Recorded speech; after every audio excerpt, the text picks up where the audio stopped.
Guys क्या चल रहा है। तो गुरु लियो फिल्म देखने के बाद ये रियलाइज होता है कि हमारा जम के चूतिया काटा गया है, क्योंकि जहाँ लोकेश सिनेमैटिक यूनिवर्स की बात आती है तो हमारे सामने विक्रम और रोलेक्स जैसे चेहरे नजर आते हैं और पिक्चर में दोनों ही नहीं है, जिसकी हम सबको सबसे ज्यादा उम्मीद थी। लियो फिल्म वैसी ही है जैसी बाकी साउथ की फिल्में होती है और कहानी का पैटर्न भी कैथी और विक्रम फिल्मों के जैसा ही है। लेकिन यहाँ जब बात एलसीयू की आती है और यही चीज लियो को इतना स्पेशल बनाती है, वरना मेरे लिए लियो भी बाकी साउथ की फिल्मों की तरह ही है, जिसकी कहानी को आ हिस्ट्री ऑफ वायलेंस से लिया गया है। तो अगर आप ये सोच के फिल्म देखने जा रहे हो कि ये लोकेश सिनेमैटिक यूनिवर्स की फिल्म है और उसमें हम विक्रम और रोलेक्स को देखेंगे, तो भूल जाओ, क्योंकि पिक्चर में रोलेक्स का नामो निशान तक नहीं है। पिक्चर के लास्ट में विक्रम को थोड़ा डायलॉग सुनाई देता है, लेकिन फेस को यहाँ भी उन्होंने नहीं दिखाया, जिसमें से विक्रम 2 की कहानी भी यहीं से निकल कर आएगी, जिसमें हम विक्रम और लियो दास को साथ में देखेंगे। और जिन लोगों को नहीं पता कि ये एलसीयू की फिल्म है, वो सिर्फ थलापति विजय को ही देखने के लिए फिल्म देखने जा रहे हैं, तो उनके लिए ये फिल्म बहुत बढ़िया है। लियो वन टाइम वॉच मूवी है जो शायद आपको दोबारा देखने का मन भी न करे, क्योंकि फिल्म ऑलमोस्ट 3 घंटे की है, सिर्फ 15 मिनट ही कम है। फिल्म में पूरा 1 घंटा 20 मिनट पार्थी की कहानी चलती है। उसके बाद हमें एंटनी दास और हेरोल्ड दास नजर आते हैं। तो फिल्म की कहानी शुरू होती है हिमाचल में रहने वाले पार्थिवन के जीवन से, जहाँ वो एक कॉफी शॉप चलाता है और उसका एक छोटा सा परिवार भी है। एक दिन गुंडों की गैंग पार्थी के कॉफी शॉप पर आते हैं। अब माहौल गर्म हो जाता है, सिचुएशन इतनी बिगड़ जाती है कि पार्थी बंदूक से उन सबको गोली मार देता है। उस पर केस फाइल होता है, खबर मीडिया के सामने आती है, तो वो एक इंटरनेशनल न्यूज बन जाती है। और तब एंटनी दास और हेरोल्ड दास की नजर पार्थिवन पर पड़ती है और वो उनकी नजरों में आ जाता है। और अब यहाँ से पार्थिवन की जिंदगी पूरी तरह से बदल जाती है, क्योंकि एंटनी दास का एक बेटा है लियो दास। उसको लगता है कि पार्थिवन ही लियो दास है और वो पार्थी बनने का नाटक कर रहा है। अब यहाँ पर कहानी और भी ज्यादा मजेदार हो जाती है कि जिसे वो लियो दास समझ रहे हैं वो लियो है या नहीं, और अगर पार्थी की शक्ल लियो से मिलती है तो फिर लियो की कहानी क्या है, या फिर ये पार्थी ही लियो दास है। लेकिन वो ऐसा क्यों करेगा?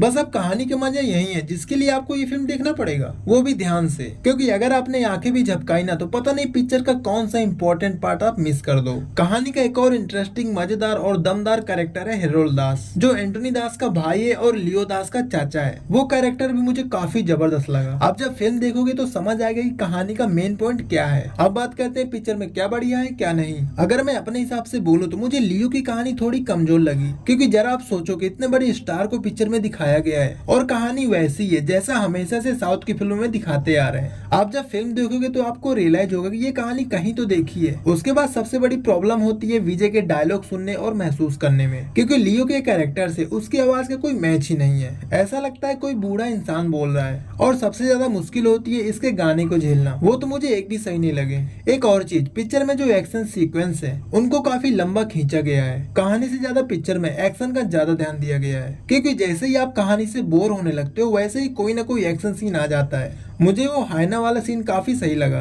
बाकी वीएफएक्स का यूज सही तरीके से नहीं दिखा पाए। फाइट वाले सीन में कार वाले जितने भी सीन है वो काफी बढ़िया शॉट थे, देख के मजा आता है, लेकिन वीएफएक्स बिल्कुल बेकार लगा। ऐसा लगता है कि जैसे कोई कार रेसिंग का गेम चल रहा हो। बाकी पिक्चर में कुछ चीजें आपको पसंद आएंगी, जिसकी वजह से आप फिल्म से जुड़े रहते हो और फिल्म को एंजॉय करते हो। परफॉर्मेंस की बात करें तो बताना थोड़ा मुश्किल है, क्योंकि सबका काम मुझे बढ़िया लगा, चाहे वो विजय हो, संजय दत्त हो या अर्जुन हो। त्रेसा की परफॉर्मेंस यहाँ थोड़ी कमजोर नजर आती है, लेकिन हाँ जितना भी था ठीक था। और वहीं अर्जुन की पर्सनालिटी है हेरोल्ड दास के कैरेक्टर में काफी बढ़िया लगती है। अगर कहानी में उनको टाइम मिलता तो शायद और सही रहता, सिर्फ एक्शन के लिए उनका इस्तेमाल किया गया है। और विजय की परफॉर्मेंस भी काफी लाजवाब थी। और पिक्चर में विजय का वो लास्ट वाला सीन मिस मत करना, देख के मजा आएगा। बाकी आप मुझे कमेंट करके बताना कि लियो फिल्म आप लोग को कैसी लगी। जाते जाते चैनल को भी सब्सक्राइब कर लेना। मिलते हैं अगले वीडियो में।